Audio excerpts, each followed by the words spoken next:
You have already lost time you will never get back. And somewhere inside you, you already know exactly where. There's a specific kind of pain that doesn't announce itself loudly. It doesn't come from failure or humiliation or loss. Not exactly. It comes much quieter than that. It comes on a Tuesday afternoon when nothing in particular is wrong, and you're staring at something. A wall, a window, a face you've grown distant from, and you feel it. That low pressurized feeling sitting in the middle of your chest. Not grief, not quite sadness. Something more like the awareness that time moved while you were standing still. This video is about that feeling, where it comes from, what it's trying to tell you, and, without pretending this is simple, what you can actually do with it before more time passes. No motivation speeches, no, you've got this. Just something honest about the only life you're actually living. There's a cognitive trick the human mind plays on itself, and it plays it constantly without your permission. Psychologists call it temporal discounting. The basic idea is this: the further a consequence is in the future, the less real it feels, the less weight it carries, the less urgency it triggers in your body and your choices.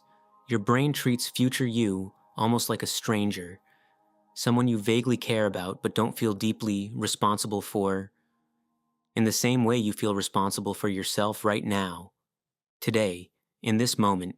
And the consequence of that? Most people spend the first half of their lives living on a quiet assumption that there will be time. Time to pursue the thing. Time to have the conversation. Time to become the person they keep meaning to become. Time to start. Time to say it.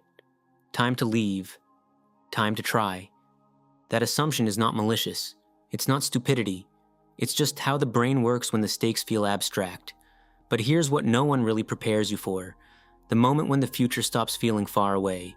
It doesn't happen with a warning. There's no formal announcement. One day, something shifts. Maybe it's a number that appears on a birthday. Maybe it's a diagnosis in someone close to you. Maybe it's something as small as running into an old friend you haven't seen in years and realizing you've both changed in directions you didn't choose. And in that moment, the abstraction collapses. Later stops being a safe holding space for your unlived life. It becomes a question, with a deadline you suddenly feel. The people who describe this moment rarely describe it as inspiring. They describe it as terrifying.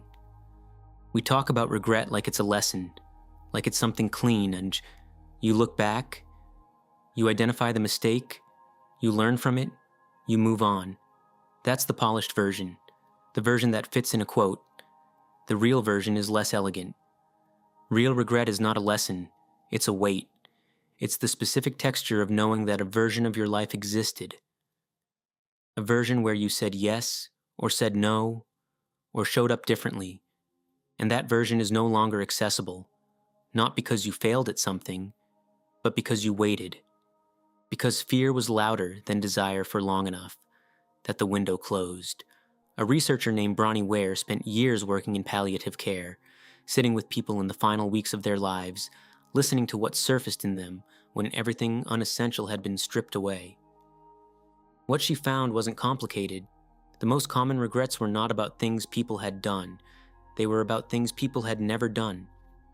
The career left unlived because it felt impractical. The feeling left unexpressed because vulnerability felt too dangerous. The life half-lived because the full version seemed like too much to ask for. What's striking about those regrets isn't that they're dramatic. It's that they're so ordinary, so quiet. The accumulated weight of small hesitations, of choosing comfort over aliveness, again and again, until the sum of those choices became the shape of a life. And here's the part that is genuinely hard to sit with. Those people were not weak. They were not cowards. Most of them were doing what seemed reasonable at the time. They were managing fear. They were being responsible. They were waiting until conditions were better, until they were ready, until it felt right. They were living the way most of us live right now. There's a word we use that I want to question for a moment. Comfort zone. We say it like it's actually comfortable, Like the thing we're protecting ourselves from is pain, and the thing we're staying inside is ease. But pay attention to what's actually inside the comfort zone. For most people, anxiety is in there. The low hum of, I should be doing more, that's in there.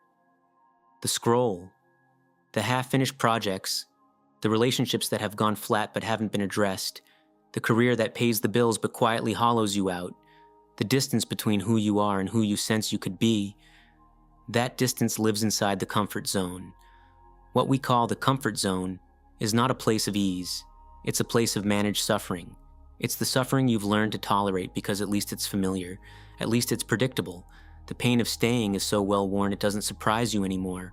The pain of change, on the other hand, that pain is sharp and new and unpredictable. And the brain hates unpredictable pain far more than it hates chronic familiar pain. So we stay and we manage and we call it being reasonable. But what it actually is, when this is worth sitting with, is a slow transaction. You're trading the sharp discomfort of growth for the chronic discomfort of stagnation. And that trade feels safe until the day it doesn't. Until the day the arithmetic becomes undeniable. So, here is the actual problem. It's not that people don't know what they want.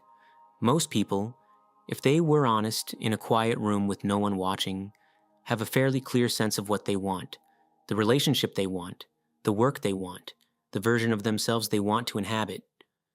The problem isn't knowledge. The problem is the gap between knowing and doing. Fear lives there, self-doubt lives there, perfectionism lives there, wearing the disguise of preparation. Procrastination lives there, wearing the disguise of patience. And the most insidious thing in that gap, the story you've told yourself, often for so long that it feels like a fact rather than a narrative, about why you can't, why now isn't the right time, why the risk is too great. That story is not the truth. It is protection. It is your nervous system doing exactly what it was designed to do, keeping you from danger. The problem is that your nervous system cannot distinguish between a tiger and an unanswered email, between a physical threat and the fear of trying something important and failing at it. And so the protection that was meant to save your life ends up quietly narrowing it. Here is something nobody told you clearly enough. You will never feel ready for the things that matter.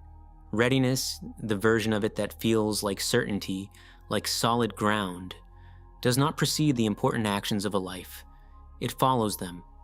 It is built by doing the thing while afraid, not by waiting until the fear disappears. The person who started the business before they were ready. The one who had the honest conversation before they knew exactly how it would land. Those people did not feel ready. They felt terrified, and they moved anyway. And that movement, that imperfect, shaky, uncertain movement, is where actual life is made. Let's talk about motivation for a second. We wait for motivation like it's a weather system, something that arrives from outside. But motivation is not a weather system. It is a result. It follows action more often than it precedes it. The discipline to begin, even when nothing in you wants to begin, is not glamorous. It feels like forcing yourself to sit down at the desk when the desk is the last place you want to be. And yet, that dull, unglamorous act of beginning, repeated consistently, is the actual mechanism by which lives change. Not the moment of inspiration, not the perfect plan. Just begin again, even today when you don't feel like it.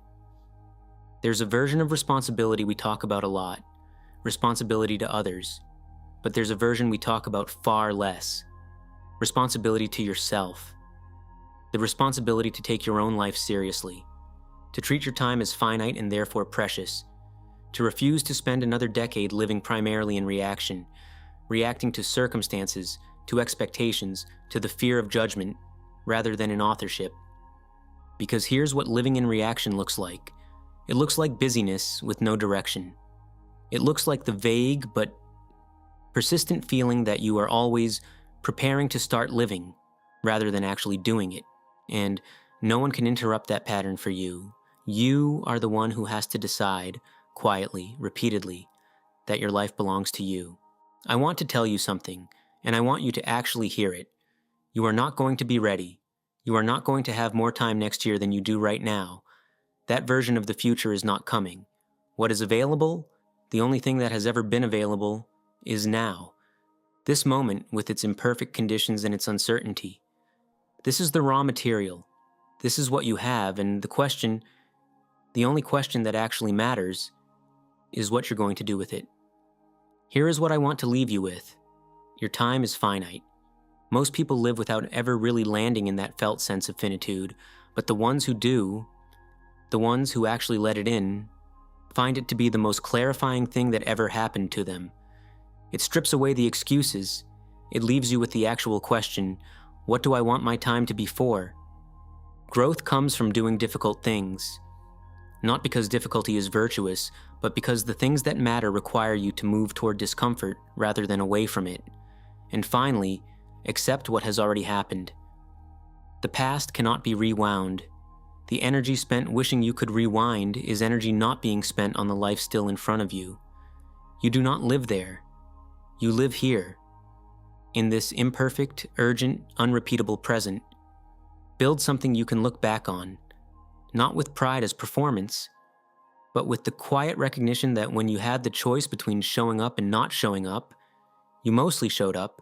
That's not a perfect life, but it's a real one. And real is the only kind worth living.